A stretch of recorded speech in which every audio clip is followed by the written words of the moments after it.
material results. But then there's also a jnana kanda.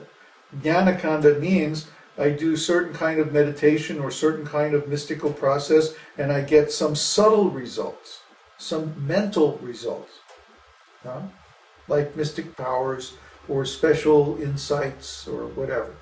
This is a kind of subtle enjoyment. Karma kanda gives gross material enjoyment. Jnana kanda gives subtle material enjoyment. The ultimate subtle material enjoyment is the liberation experienced by the impersonalists, where they think, I have become one with God. They can think like that, but it's actually not possible, see? But they get a lot of enjoyment from thinking like that. Similarly, the Buddhists and the impersonalists, they think, I have merged with God and become one with Him. Or I have attained the nirvana, nothingness, shunyata. They think like that. But actually there's no such thing as shunyata anywhere. Everywhere you go, even in the middle of intergalactic space, there's something. There's no such thing as nothing. You see the logical conundrum? There is no such thing as nothing. If you say there is a thing, and that thing is no thing, that is logically impossible. You see?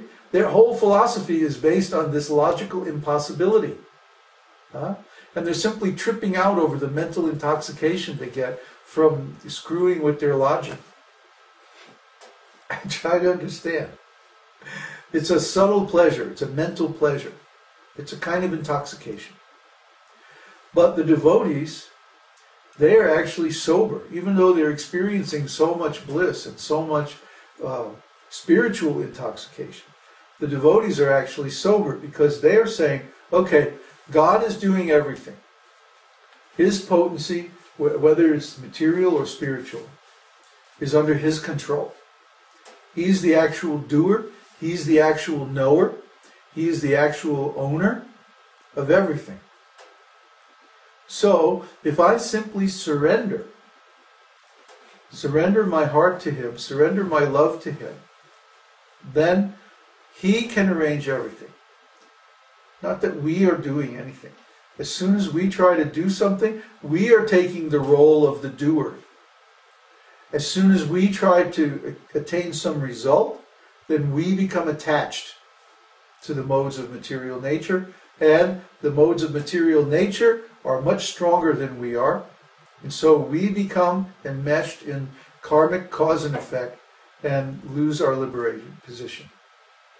So just try to understand, as soon as you have this desire to do, then you're not liberated. By definition. The urge to do, the urge to know, the urge to attain, the urge to have or make anything, whether subtle or gross, is part of the modes of material nature, and therefore one who is in that state of consciousness is not liberated. Follow? So, all we can do is make ourselves ready. All we can do is prepare ourselves. Krishna wants to give us liberation. He wants to give us divine love. He enjoys it when His devotees are successful. But we're going, no, Krishna, I don't want your divine love. I want to do this and know that and have this and control that and be the creator of this and that and the other thing. And He's going, okay, I'll wait. Where's my cows? See? He's willing to wait. He can wait forever. He's very patient. So in the meantime, we're caught up in this nonsense, material life. And we can only become liberated when Krishna sees that we are finally ready for Him. Then He gives us the gift of liberation. He's just waiting. He's just waiting for us to become qualified. That's the only thing we can do. Then, when He's good and ready, He gives us liberation. That's a good question. See, it got me to talk for a long time. What's next?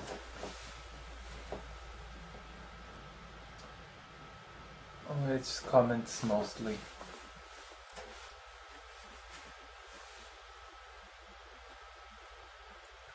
Rochana Dev said, posted the verse, one who controls, restrains his mind and senses, but within dwells on sense objects, certainly deludes himself. And it's called a pretender. Yeah.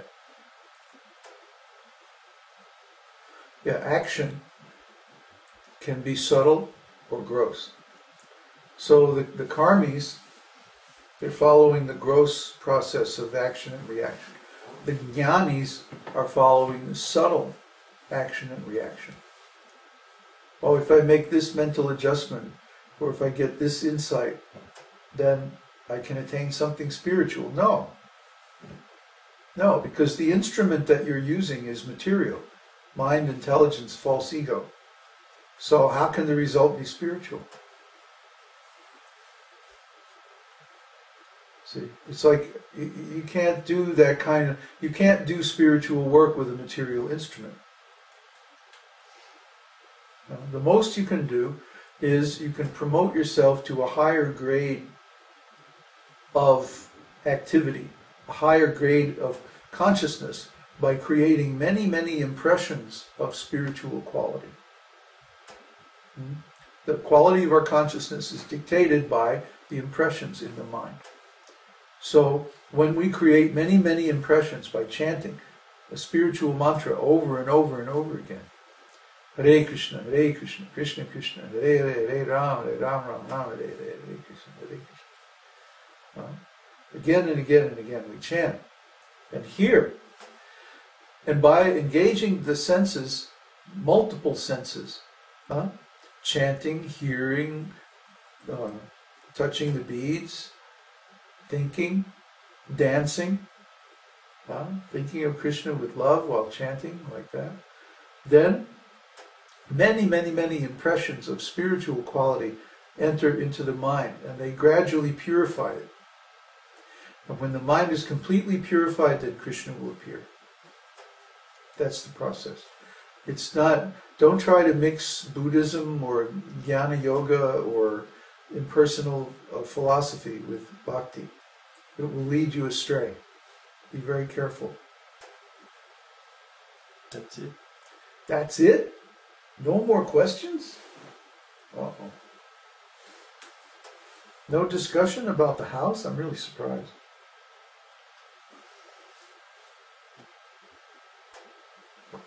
Devotees in Santiago?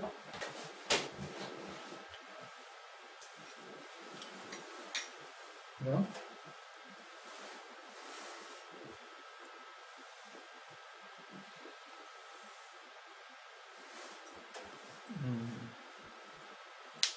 Question from Otto. Otto. Does it mean that whatever comes along the way, for example, good feelings, bad feelings, circumstances, etc., we should just accept, but not to be thinking it is because of our activities? Oh boy, how did you get that? No, what happens is always the direct result of our activities. Our condition is created by us, by our activities. We're all responsible for our condition, whatever condition we're in. It's because of our past activities. Our activities, the quality of our activities determines the quality of the result. That's the law of karma. This idea of being the doer and not being the doer is very confusing. At the beginning, I remember. Yeah. It's like, what do you mean I don't do anything? And then, well, we simply desire. See, the function of the soul is to desire. We desire things, and then Krishna does them as super soul. The super soul is present in the heart along with the living entity. So he knows our desires, and then he operates the body. Who's digesting the food in the body? Who is breathing and beating the heart at night when we're asleep? Do I think, oh, now I have to beat my heart? Left chamber, right chamber.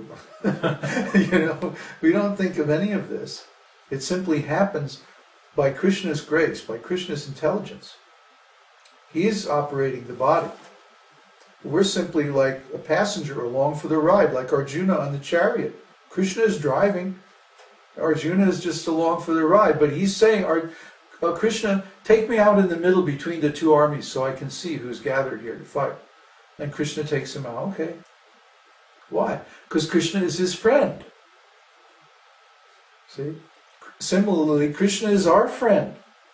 So he rides along in the body with us, and he operates the body and everything, and the mind.